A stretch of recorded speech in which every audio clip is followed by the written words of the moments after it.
Hi students, hi friends, hi students.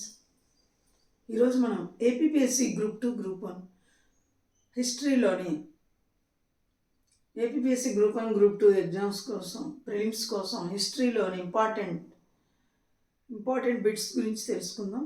వీడియోలోకి వెళ్ళబోయే ముందు చిన్న రిక్వెస్ట్, నా ఛానల్ను దయచేసి సబ్స్క్రైబ్ చేయండి, మీ ఫ్రెండ్స్ కూడా పంపండి ప్లీజ్. దయచేసి లైక్ కూడా చేయండి. సబ్స్క్రైబ్ మీ ఫ్రెండ్స్తో కూడా సబ్స్క్రైబ్ చేయించండి. Thank you. హిస్టరీలో ఇంపార్టెంట్ బిట్స్. భారత ఉపఖండంలో వ్యవస్థీకృత వ్యవసాయం పనుల గురించి మనకు లభించిన అతి ప్రాచీన సాక్ష్యాధారాలు ఎక్కడ లభించాయి? మెహర్గర్. భారత ఉపఖండంలో వ్యవస్థీకృత వ్యవసాయ పనుల గురించి అతి ప్రాచీన సాక్ష్యాధారాలు మనకు ఎక్కడ లభించాయి? మెహర్గర్.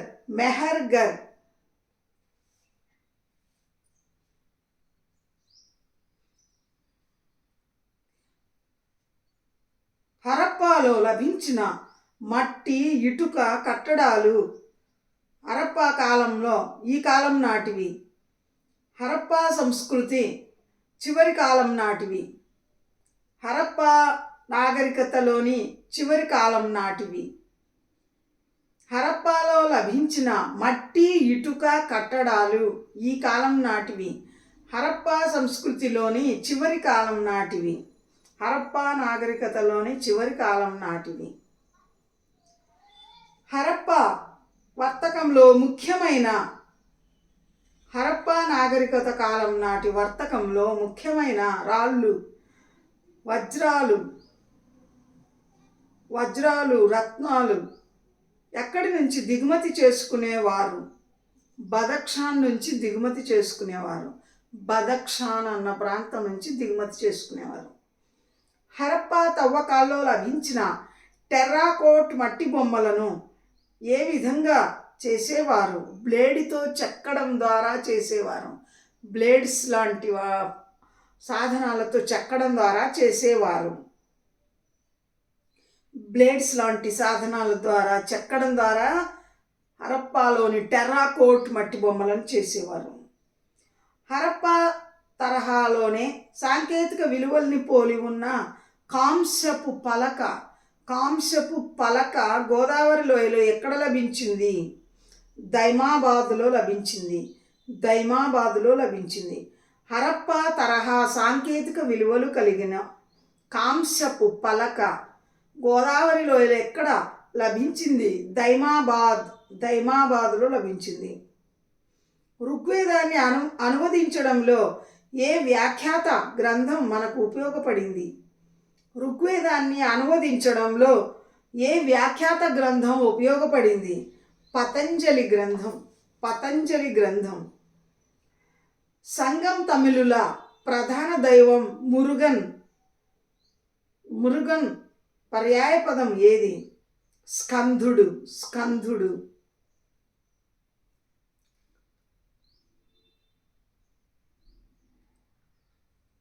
సంగం యుగంలో చేరరాజు ఎవరు?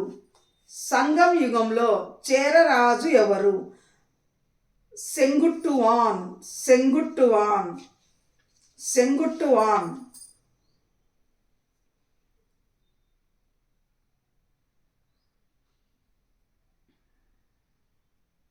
సంగం యుగంలో చేరరాజు ఎవరు? సెంగుట్టువాన్.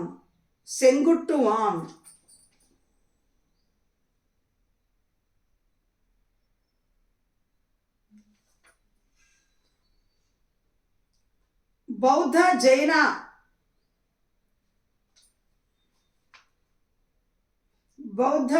జైన మతాలలో ముఖ్యంగా దేనిని బోధించారు? అహింసను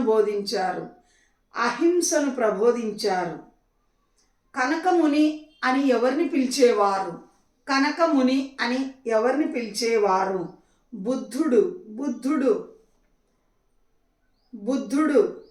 బుద్ధుడిని కనకముని అని పిలిచేవారు.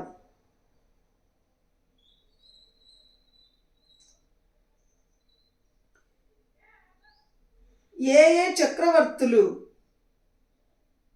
తొలి 3 బౌద్ధ సంగీతులను నిర్వహించారు? ఏ ఏ చక్రవర్తులు తొలి 3 బౌద్ధ సంగీతులను నిర్వహించారు? అశోకుడు, కాలాశోకుడు, అజాతశత్రువు. అజాతశత్రువు, కాలాశోకుడు, అశోకుడు 3 బౌద్ధ సంగీతులను నిర్వహించారు. ఏ ఏ చక్రవర్తుల కాలంలో 3 బౌద్ధ సంగీతులను నిర్వహించారు? అజాతశత్రువు, కాలాశోకుడు, అశోకుడు. ఈ 3 చక్రవర్తుల కాలంలో 3 బౌద్ధ సంగీతులను నిర్వహించారు. శూన్యవాదాన్ని ప్రవచించిన తత్వవేత్త ఎవరు? నాగార్జునుడు. శూన్యవాదంని ప్రవచించిన తత్వవేత్త ఎవరు? నాగార్జునుడు. నాగార్జునుడు.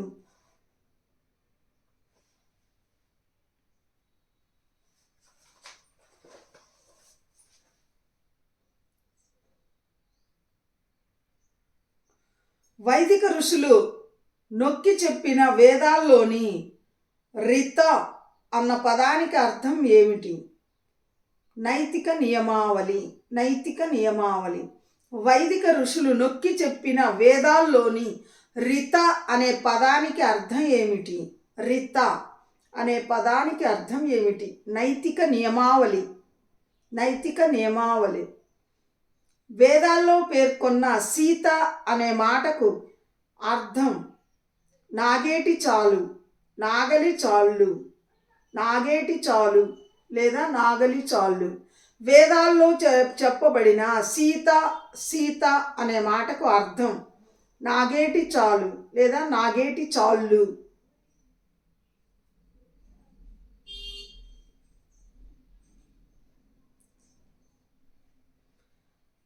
ఉపనిషత్తులలో ఏ ఉపనిషత్తు మృత్యువు గురించి వివరంగా తెలియజేయబడింది? ఉపనిషత్తులలో ఏ ఉపనిషత్తులో మృత్యువు గురించి వివరంగా తెలియజేయబడింది? కేశోపనిషత్తు. కేశోపనిషత్తు. కేశోపనిషత్తు.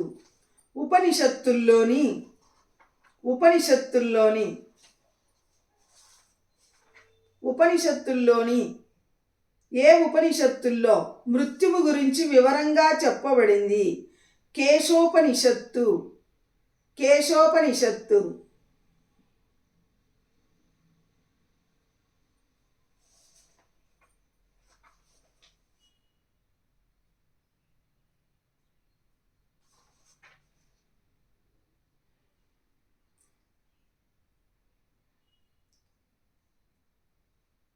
సంగం కాలంలో తమిళ దేశపు ఉత్తర సరిహద్దు ఎక్కడి వరకు విస్తరించింది? సంగం కాలంలో తమిళ దేశపు ఉత్తర సరిహద్దు ఎక్కడి వరకు విస్తరించింది? ఎర్రగుడి వరకు. ఎర్రగుడి వరకు విస్తరించింది.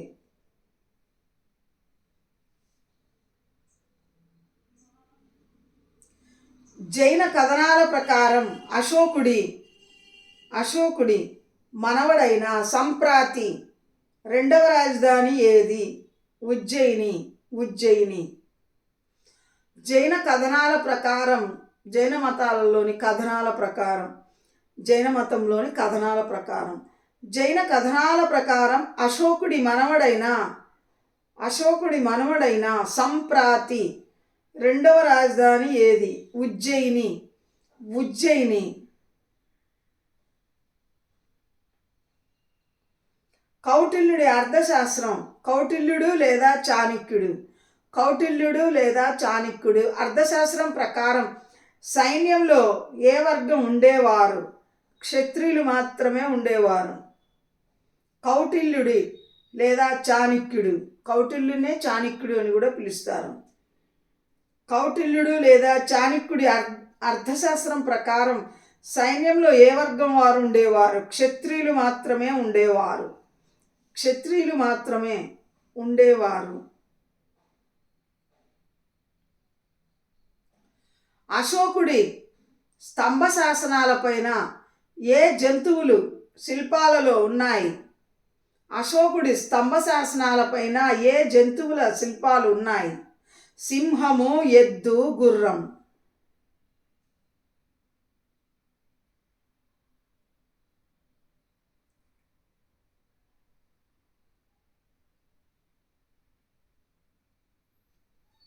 మౌర్యుల తర్వాత మౌర్య సామ్రాజ్యంలోని వాయువ్య ప్రాంతాన్ని ఎవరు ఆక్రమించారు?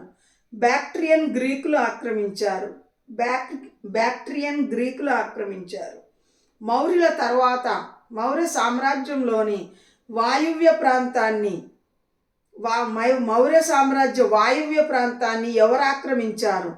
బ్యాక్ట్రియన్ గ్రీకులు ఆక్రమించారు. మౌర్య సామ్రాజ్యం పాలకులు చంద్రగుప్త మౌర్యుడు, బిందుసారుడు, అశోకుడు మొదలైన వారు. ఈ మౌర్యుల తరువాత మౌర్య సామ్రాజ్య వాయువ్య ప్రాంతాన్ని ఎవరు ఆక్రమించారు? వాయువ్య ప్రాంతాన్ని ఎవరు ఆక్రమించారు? బ్యాక్ట్రియన్ గ్రీకులు ఆక్రమించారు.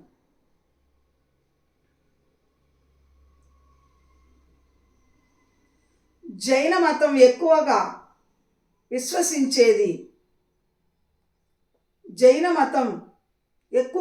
విశ్వసించేది ఏది? ఆత్మ తాను నివసించే శరీరపు రూపు ధరిస్తుంది. జైన మతం ఎక్కువగా విశ్వసించేది ఏది?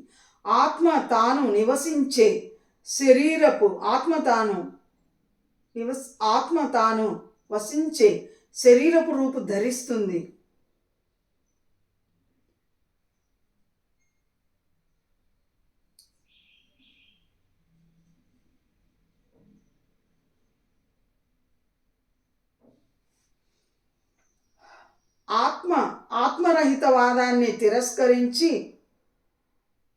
ఆత్మరహితవాదాన్ని తిరస్కరించి పుడ్గలలో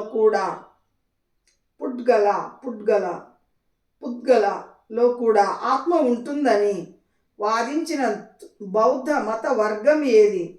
మహాసాంఘిక వర్గం. మహాసాంఘికులు బౌద్ధ మతంలోని మహాసాంఘికుల వర్గం ఆత్మరహిత వాదాన్ని తిరస్కరించి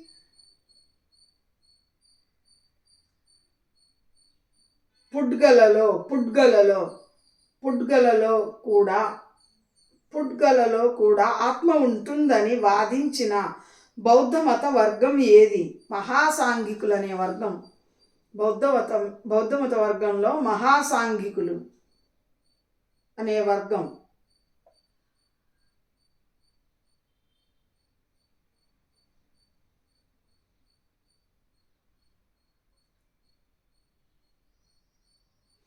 మట్ట మయూరులు ఏ వర్గానికి చెందినవారు?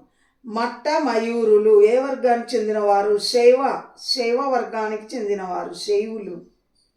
మట్ట మయూరులు ఏ వర్గానికి చెందినవారు? శైవ వర్గానికి చెందినవారు.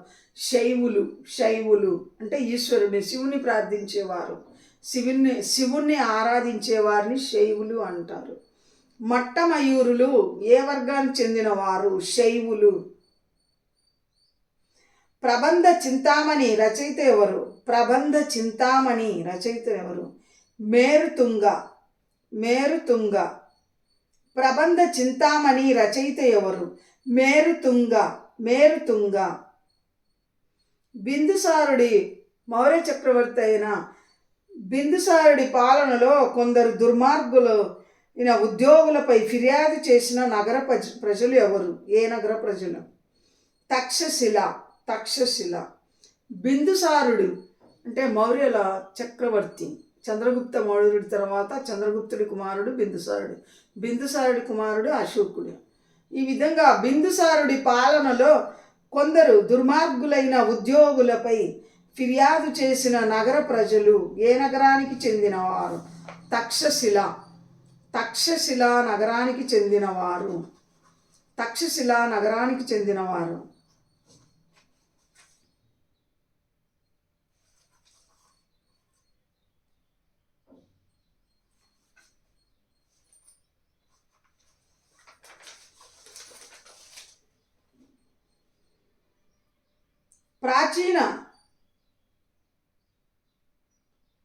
ప్రాచీన తమిళ దేశంలోని ఏ ప్రాంతాల్లో వర్తక వర్గాలు అధికంగా ఉండేవారు? నగరం ప్రాంతాల్లో. ప్రాచీన తమిళ దేశంలోని ఏ ప్రాంతంలో వర్తక వర్గాలు అధికంగా ఉండేవారు? నగరం ప్రాంతాల్లో. నగరం, నగరం. వర్తక వర్గాలు నగరంలో ఎక్కువగా ఉండేవారు. ప్రాచీన కాలంలో సంస్కృతంలో యవనప్రియ అని పేర్కొనే ఒక వస్తువు ఎగుమతి పట్ల పాశ్చాత్య దేశాల వారు ఎక్కువగా ఆసక్తి యవనప్రియ అనే ఒక వస్తువు పట్ల ఎగుమతి పట్ల పాశ్చాత్యుల ఆసక్తి చూపేవారు. అవి ఏవి? మిరియాలు యవనప్రియ మిరియాలు. ప్రాచీన కాలంలో సంస్కృతంలో యవనప్రియ అని పేర్కొనబడే వస్తువు ఎగుమతి పట్ల పాశ్చాత్య దేశాల ప్రజలు ఎక్కువగా ఆసక్తి చూపించేవారు. అవి ఏవి? మిరియాలు.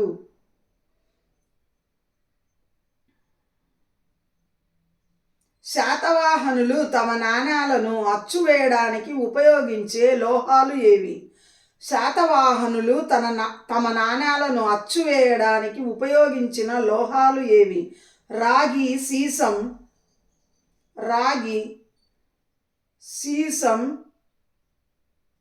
పొటిన్,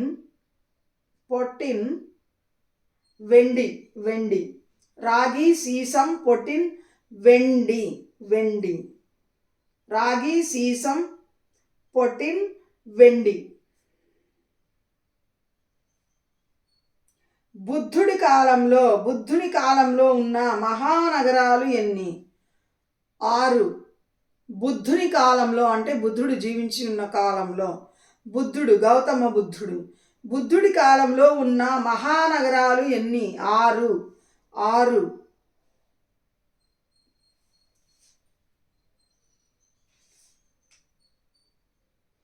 ప్రాచీన కాలంలో ముత్యాలు ఏ రేవులో లభించేవి?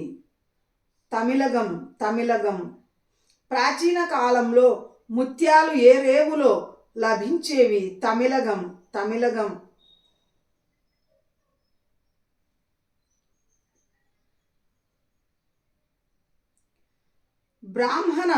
బ్రాహ్మణుల సాంఘిక వ్యవస్థలో బ్రాహ్మణుడి జీవితాన్ని 4 దశలుగా విభజించారు. అవి ఏవి? గృహస్థాశ్రమం, సన్యాసాశ్రమం, వానప్రస్థం, బ్రహ్మచర్యం.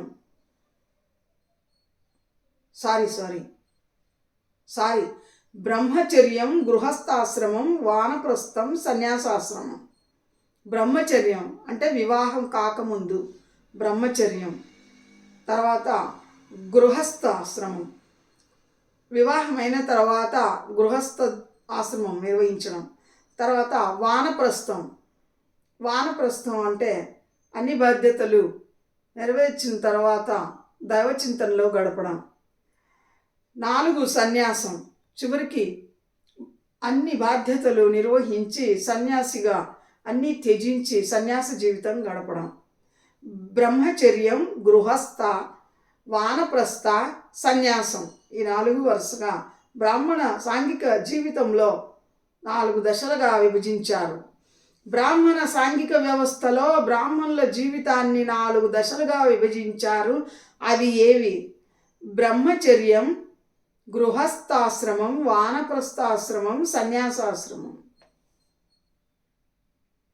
వ్యక్తి గుణగణాలను బట్టి, మనోవైఖరి బట్టి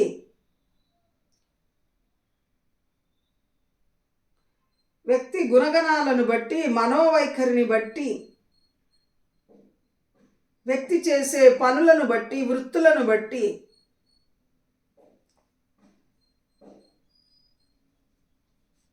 సమాజాన్ని 4 వర్ణాలుగా విభజించారు. అది ఏ గ్రంథం? మనుస్మృతి.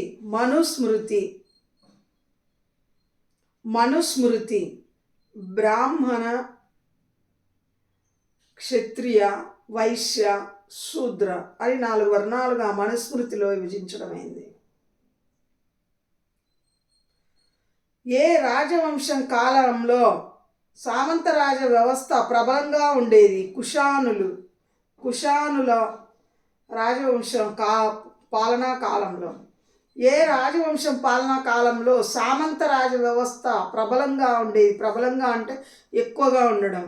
సామంత వ్యవస్థ ప్రబలంగా ఉండేది కుషానుల రాజవంశ కాలంలో, కుషానుల పాలనలో.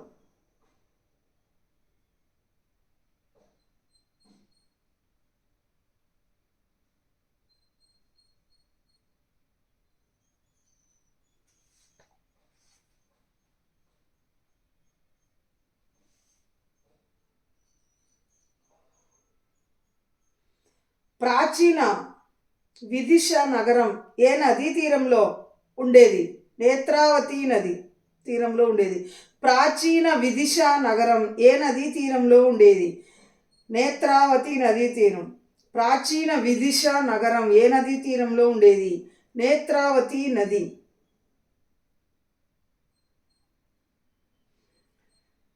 ఏ కారణం వల్ల మాల్వా ప్రాంతాన్ని కైవసం చేసుకోవడానికి శకవంశం వారు శకులు శాతవాహనులు యుద్ధాలు చేశారు. గుజరాత్ రేవులకు సంబంధించిన భూమిని గుజరాత్లోని రేవు ప్రాంతాలు వాణిజ్య వ్యాపారాలకు అనుగుణంగా ఉండేది. విదేశీ వాణిజ్యానికి గుజరాత్ ఓడరేవులు చాలా అనుకూలంగా ఉండేది. అందువల్ల ప్రాచీన కాలంలో ఎక్కువగా గుజరాత్ ప్రాంతాన్ని ఆక్రమించుకోవడానికి యుద్ధాలు చేసేవారు. రాజ్యాల మధ్య యుద్ధాలు జరిగేవి.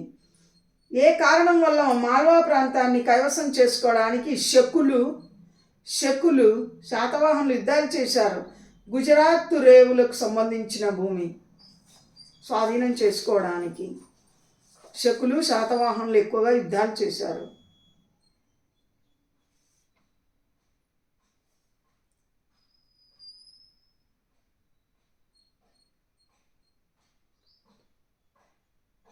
ప్రాచీన రేవు శూర్పరాక ఎక్కడ ఉండేది? అపరాంత అన్న ప్రదేశంలో ఉండేది. ప్రాచీన రేవు శూర్పరక ఎక్కడ ఉండేది? అపరాంత అన్న ప్రదేశంలో ఉండేది. ప్రాచీన భారతదేశంలో వ్యవసాయానికి ప్రభుత్వ రక్షణ ఉండేదని ఏ శాసనాల వల్ల తెలుస్తుంది? స్కందగుప్తుడి జునాగఢ్ శాసనం వల్ల తెలుస్తుంది.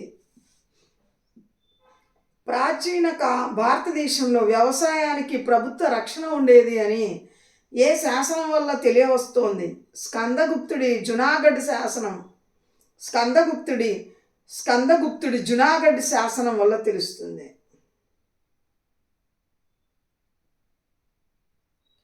ఏ చక్రవర్తిని బిల్హనుడు స్తుతించాడు?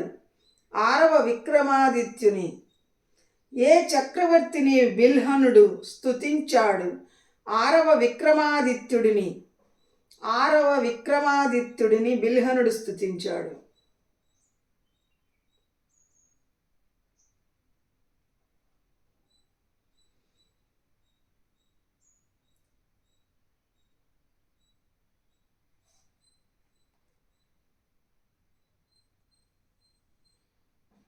మనపార అనే సంస్కృత గ్రంథం ఏ శాస్త్రానికి సంబంధించినది? వాస్తు శాస్త్రం. మనపార లేదా మనసార.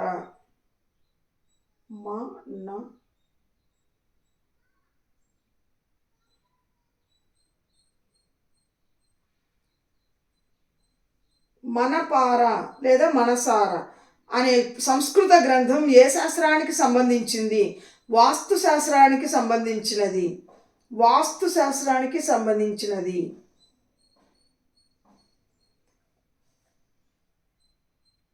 నాగపట్టణంలోని బౌద్ధ విహారాలను నిర్మించిన చక్రవర్తి ఎవరు?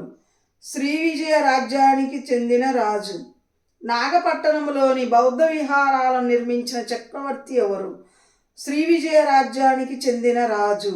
నాగపట్టణంలోని బౌద్ధ విహారాలను నిర్మించిన చక్రవర్తి ఎవరు? శ్రీవిజయ రాజ్యానికి చెందిన రాజు.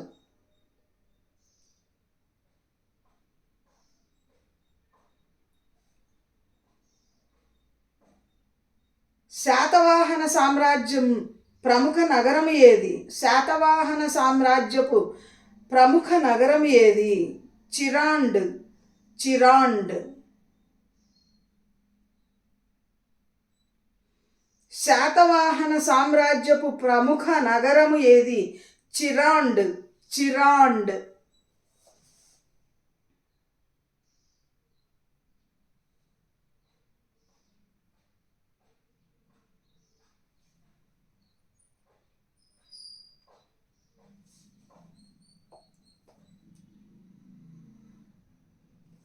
బానిసల నిర్వహణకు ప్రత్యేక మంత్రిని నియమించిన ఢిల్లీ సుల్తాన్ ఎవరు? ఫిరోజ్ షా తుగ్లక్. ఫిరోజ్ షా తుగ్లక్. బానిసల నిర్వహణకు ప్రత్యేక మంత్రిని నియమించిన ఢిల్లీ సుల్తాన్ ఎవరు? ఫిరోజ్ షా తుగ్లక్. బానిసల నిర్వహణకు ప్రత్యేక మంత్రిని నియమించిన ఢిల్లీ సుల్తాన్ ఎవరు? ఫిరోజ్ షా తుగ్లక్.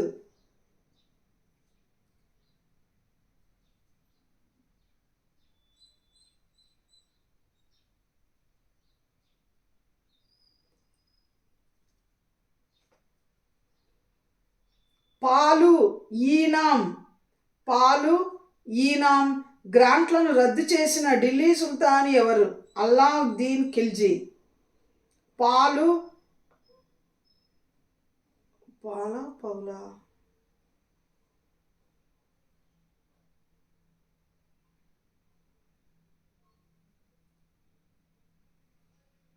పాలై ఉండదు.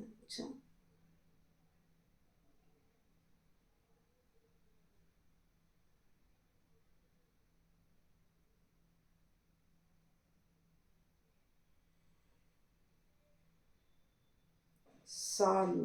సాలు సాలు ఏంటది?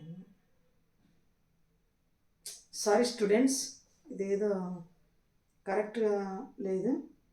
కానీ ఈనాం భూములను గ్రాంట్లను రద్దు చేసిన ఈనాం భూముల గ్రాంట్లను రద్దు చేసిన ఢిల్లీ సుల్తాన్ ఎవరు? అల్లావుద్దీన్ ఖిల్జీ. ఈనాం భూములను ఆనాడు రాజులు మత పెద్దలకు, పండితులకు, కవులకు భూములను ఇచ్చేవారు. వాటిని ఈనాం భూములు అనేవారు. ప్రభుత్వ భూముల్లోని భూములను ఈనాములుగా కవులకు, పండితులకు, మత పెద్దలకు ఈనాములను ఇచ్చేవారు. వాటిని ఈనాం భూములు అనేవారు.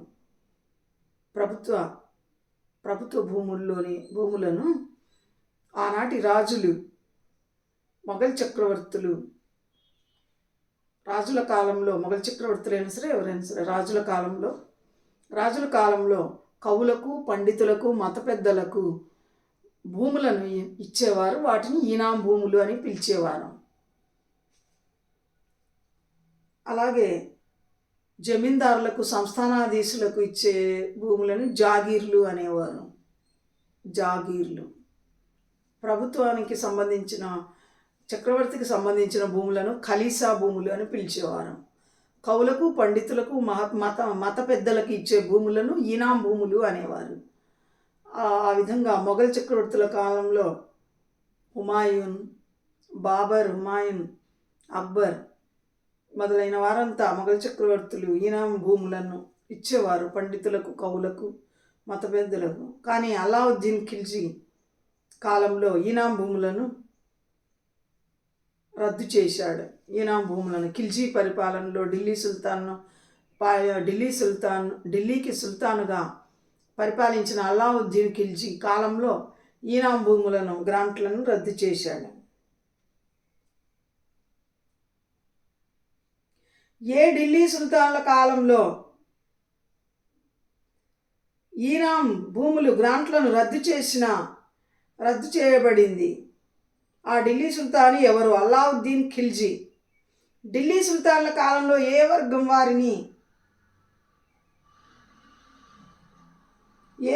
వారిని జమీందారులు అని పిలిచేవారు?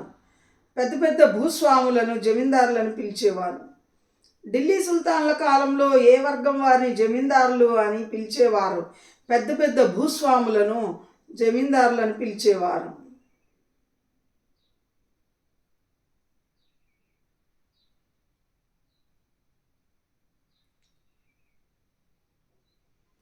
అల్లావుద్దీన్ ఖిల్జీ పాలనలో రెవెన్యూ వ్యవహారాలకు సంబంధించిన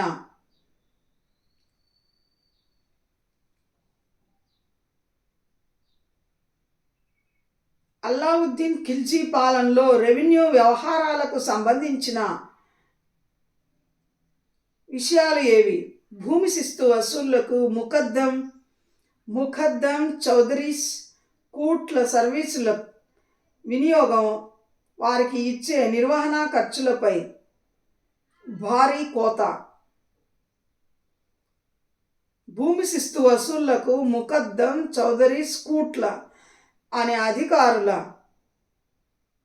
సర్వీసులకు వారికి ఇచ్చే నిర్వహణ ఖర్చులపై భారీ కోత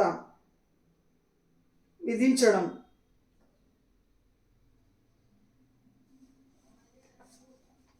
అల్లావుద్దీన్ ఖిల్జీ పాలనలో రెవెన్యూ వ్యవహారాలకు సంబంధించి ముఖ్యమైన ప్రకటన ఏది?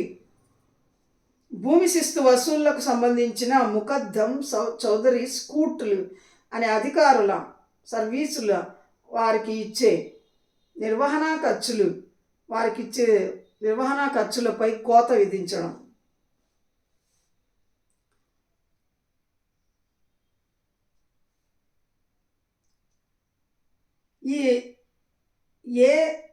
ఏ రాజు తెలుగు సాహిత్యంలో అష్ట దిగ్గజాలను తమ ఆస్థానంలో పోషించారు?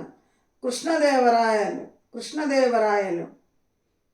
ఏ రాజు తెలుగు సాహిత్యంలోని అష్టదిగ్గజాలను తమ ఆస్థానంలో పోషించారు?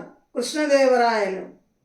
విజయనగర సామ్రాజ్యపు రాజు, విజయనగర సామ్రాజ్య చక్రవర్తి కృష్ణదేవరాయలు తన ఆస్థానంలో అష్టదిగ్గజాలను పోషించాడు. అష్టదిగ్గజాలు 8 మంది కవులు.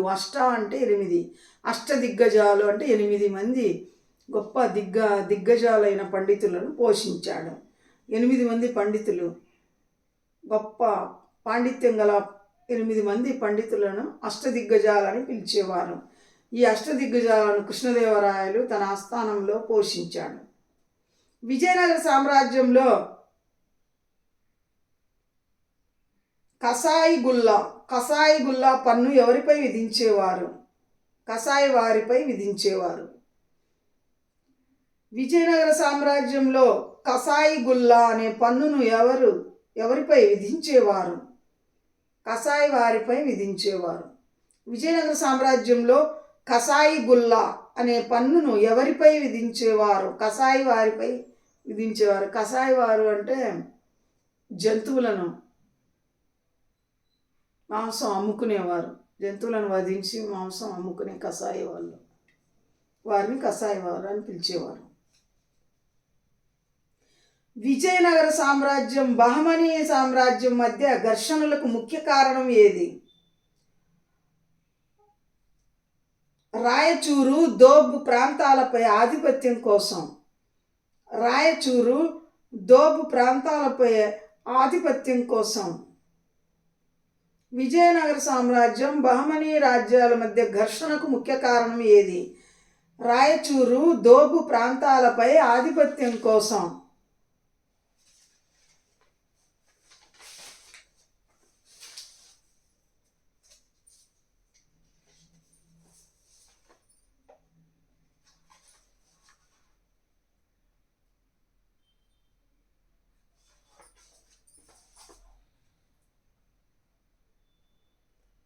భక్తి ఉద్యమ వ్యాప్తికి తోడ్పడిన వారిలో కనిపించే సారూప్యత ఏది? సారూప్యత అంటే ఒకే పోలికలు ఉండటం. భక్తి ఉద్యమ వ్యాప్తికి తోడ్పడిన వారిలో కనిపించే సారూప్యత ఏమిటి? తమ భక్తులు అర్థం చేసుకోగల భాషలో గీతాలను రచించటం, ఆలపించటం. భక్తి ఉద్యమ వ్యాప్తికి తోడ్పడిన వారిలో కనిపించే సారూప్యత ఏది? సారూప్యత అంటే పోలికలు ఉండడం, ఒకటే పోలిక. తమ భక్తులు అర్థం చేసుకోగల భాషలో గీతాలు రచించడము, ఆలపించడం. భక్త చైతన్యుడు బోధించినది ఏమిటి? నాట్యం ద్వారా భగవత ఆరాధన. భగవదాధార భగవదారాధన, భగవంతుడి ఆరాధన. భక్త చైతన్యుడు బోధించినది ఏది? నాట్యం ద్వారా భగవదారాధన, నాట్యం ద్వారా భగవంతుని ఆరాధించడం. భక్త చైతన్యుడు బోధించింది ఏమిటి? నాట్యం ద్వారా భగవద ఆరాధన బోధించాడు.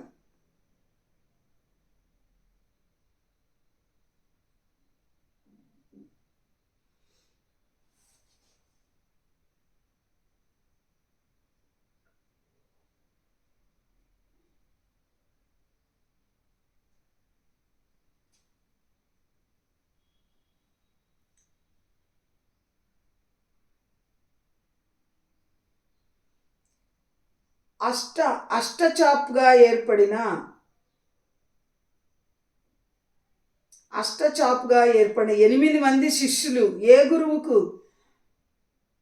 అనుచరులు?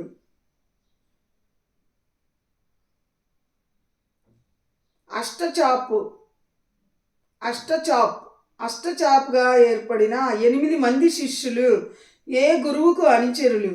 ఏకనాథుడు అనే గురువుకు 8 మంది శిష్యులు. అష్టచాప్గా ఏర్పడిన 8 మంది శిష్యులు ఏ గురువుకు అనుచరులు? ఏకనాథుడు అనే గురువుకు అనుచరులు. భారతదేశంలో హిందువులు ముస్లిముల సాంస్కృతిక సమ్మేళనానికి సూఫీ మత గురువులు చేసిన ప్రముఖమైన కార్యం ఏమిటి? ఉమ్మడి జీవన విధాన ప్రచారం. భారతదేశంలో ఎక్కువగా ముస్లిం పరిపాలకులు పరిపాలించారు. భారతదేశంలో హిందూ మతం ఎక్కువగా ఆచరణలో ఉంది కాబట్టి హిందువులు ముస్లింలు మధ్య సమ్మేళనం సాంస్కృతిక సాంఘిక కళా సమ్మేళనాలకు దోహదం చేశారు మత గురువులు. భారతదేశంలో హిందూ ముస్లిం సాంస్కృతిక సమ్మేళనానికి సూఫీ మత గురువులు చేసిన ప్రముఖ కార్యం ఏమిటి? ఉమ్మడి జీవన విధాన ప్రచారం.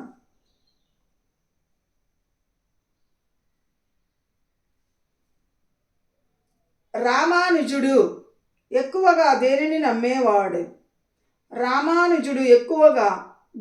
నమ్మేవాడు?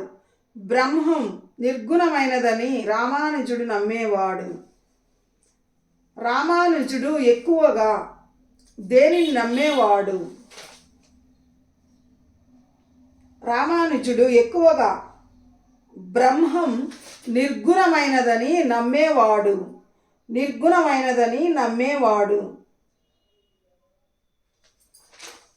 రామానుజుడు దేనిని ఎక్కువగా నమ్మేవాడు? బ్రహ్మం నిర్గుణమైనదని రామానుజుడు ఎక్కువగా నమ్మేవాడు. జాన్పూర్లో షార్క్వీ రాజ్యాన్ని ఎవరు స్థాపించారు? మాలిక్ సర్వర్ స్థాపించాడు. జాన్పూర్లో షార్క్వీ రాజ్యాన్ని ఎవరు స్థాపించారు? జాన్పూర్లో షార్క్వీ రాజ్యాన్ని ఎవరు స్థాపించారు? మాలిక్ సర్వర్ స్థాపించాడు. మన్సబ్దారీ వ్యవస్థలో 6 నెలలకు ఒకసారి శిస్తును వసూలు చేసే పద్ధతిని ఎవరు ప్రవేశపెట్టారు? షాజహాన్ ప్రవేశపెట్టాడు. మన్సబ్దారీ వ్యవస్థలో 6 నెలలకు ఒకసారి భూమి శిస్తును వసూలు చేసే పద్ధతిని ఎవరు ప్రవేశపెట్టారు? షాజహాన్. మొఘలు చక్రవర్తులలో పేరు ప్రఖ్యాతులు సాధించిన షాజహాన్ చక్రవర్తి. మన్సబ్దారీ వ్యవస్థలో 6 నెలలకు ఒకసారి శిస్తు వసూలు చేసే పద్ధతిని ఎవరు ప్రవేశపెట్టారు? షాజహాన్.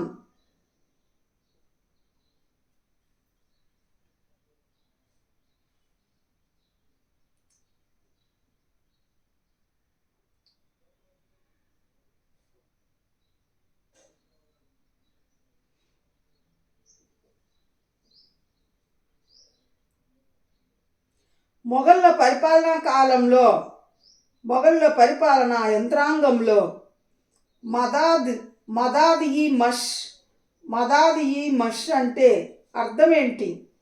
పండితులకు పేదలకు సుంకం చెల్లించిన అవసరం లేని దానంగా ఇచ్చిన భూమి. మొఘలుల పరిపాలనా యంత్రాంగంలో మదాద్ ఈ మష్ అంటే అర్థం ఏమిటి? పండితులకు పేదలకు సుంకం చెల్లించిన అవసరం. సుంకం అంటే పన్ను. పండితులకు పేదలకు సుంకం చెల్లించని అవసరం లేని భూమిని దానంగా ఇచ్చిన భూమి. పండితులకు పేదలకు సుంకం చెల్లించిన అవసరం లేని భూమి దానంగా ఇచ్చిన భూమి.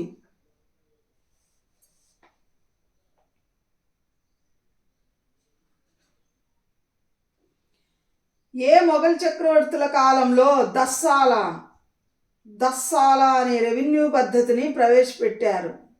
ఏ మొఘల్ చక్రవర్తుల కాలంలో దస్సాల అనే రెవెన్యూ పద్ధతిని ప్రవేశపెట్టారు? అక్బర్ చక్రవర్తి కాలంలో.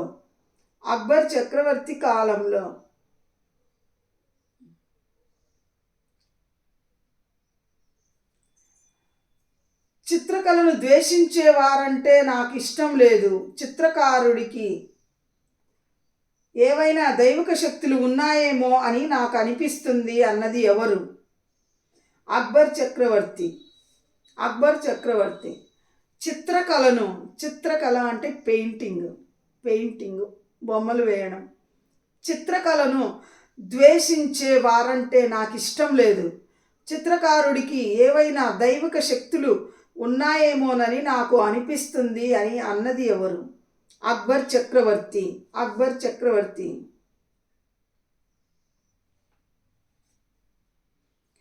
చిత్రకళా శైలిని చూసి చిత్రకారుడిని గుర్తించగలను అని చెప్పిన మొఘల్ చక్రవర్తి ఎవరు?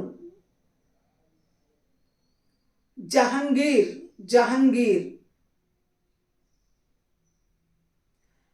మొఘల్ చక్రవర్తుల కాలంలో ఉన్న ప్రముఖమైన చిత్రకారులు ఎవరు?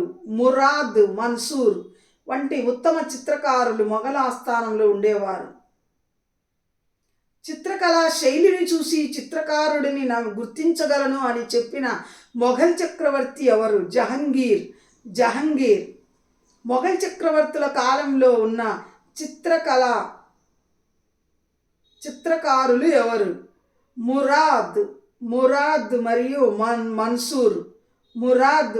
మన్సూర్ వంటి ఉత్తమ చిత్రకారులు మొఘలు ఆస్థానంలో ఉండేవారు. వ్యక్తి చిత్తరువులు రచన ప్రముఖ చిత్రకళా రీతిగా రాణించింది ఏ మొఘల్ చక్రవర్తి కాలంలో? జహంగీర్ చక్రవర్తి కాలంలో. వ్యక్తి చిత్తరువుల రచన అంటే వ్యక్తుల చిత్తరువు అంటే బొమ్మ. వ్యక్తి చిత్తరువు అంటే వ్యక్తులను చిత్రించడం, అంటే రాజులను కానీ పండితులను కానీ గొప్ప గొప్ప దైవాలను కానీ గొప్ప గొప్ప గురువులను కానీ ఏదైనా వ్యక్తి చిత్తరువు అంటే వ్యక్తి బొమ్మను గీయడం చిత్తరువు అంటే. వ్యక్తి చిత్తరువుల రచన ప్రముఖ చిత్రకళా రీతిగా. వ్యక్తి చిత్తరువుల రచన అంటే వ్యక్తుల చిత్రాలను బొమ్మలను గీయడం అనే రచన. బొమ్మలను గీయడం ప్రముఖ చిత్రకళా రీతిగా ఏ రాజుల కాలంలో రాణించింది? జహంగీర్ కాలంలో. మొఘల్ చక్రవర్తి అయిన జహంగీర్ కాలంలో రాణించింది.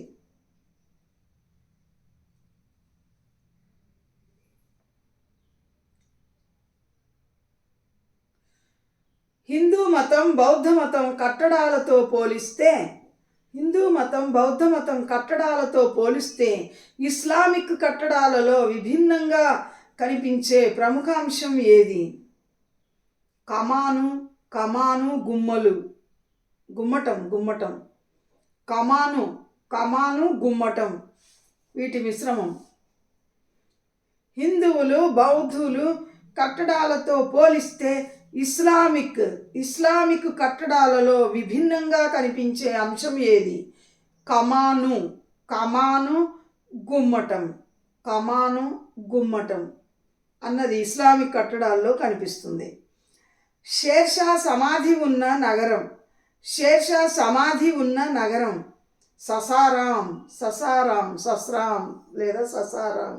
సస్రాం లేదా ససారాం. మొఘల్ చక్రవర్తుల కాలంలో జీవించియున్న సంగీత విద్వాంసుడు ఎవరు? బాజ్ బహదూర్. మొఘల్ చక్రవర్తుల కాలంలో జీవించియున్న సంగీత విద్వాంసుడు ఎవరు? బాజ్ బహదూర్.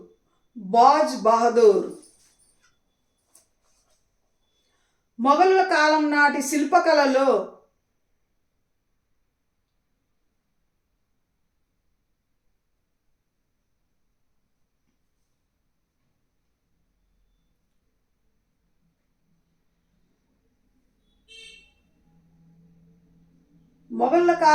శిల్పకళలో ఎక్కువగా కనిపించే అంశం ఏది?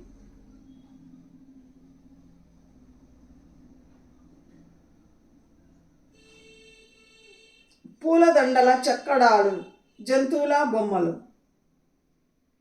యూరప్ వర్తకులు ఆసక్తి కనబర్చిన వాణిజ్య వస్తువు ఏది? సుగంధ ద్రవ్యాలు, చెక్క, లవంగాలు, మిరియాలు లాంటివి. యూరప్ వస్తువులు అంటే యూరప్ దేశాల వర్తకులు. యూరప్ వర్తకులు ఎక్కువగా ఆసక్తి కనపరిచిన వాణిజ్య వస్తువులు ఏవి? సుగంధ ద్రవ్యాలు,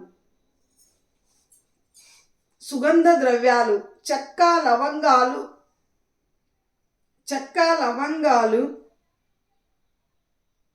మిరియాలు మొదలైన వాటిని సుగంధ ద్రవ్యాలు అని పిలిచేవాళ్ళు. యూరప్ దేశాలు వర్తకులు ఎక్కువగా వీటిపై ఆసక్తి చూపించేవారు. అంటే యూరప్ వర్తకులు చెక్క, లవంగాలు, మిరియాలను ఎక్కువగా ఇష్టపడేవారు. ఆ దేశాల్లో అవి పండేవి కావు. భారతదేశంలో ఎక్కువగా చెక్క, లవంగాలు, మిరియాలు పండించేవారు. వీటిని సుగంధ ద్రవ్యాలు అని పిలిచేవారు. పాశ్చాత్య దేశాలకు ఎక్కువగా ఎగుమతులు సుగంధ ద్రవ్యాలు ఉండేవి. యూరప్ వర్తకులు ఆసక్తి ఎక్కువగా కనిపించిన వాణిజ్య వస్తువులు ఏవి? సుగంధ ద్రవ్యాలు.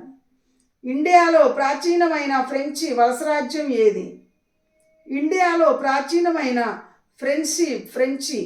ఫ్రెంచి వలసరాజ్యం ఏది? పాండిచ్చేరి.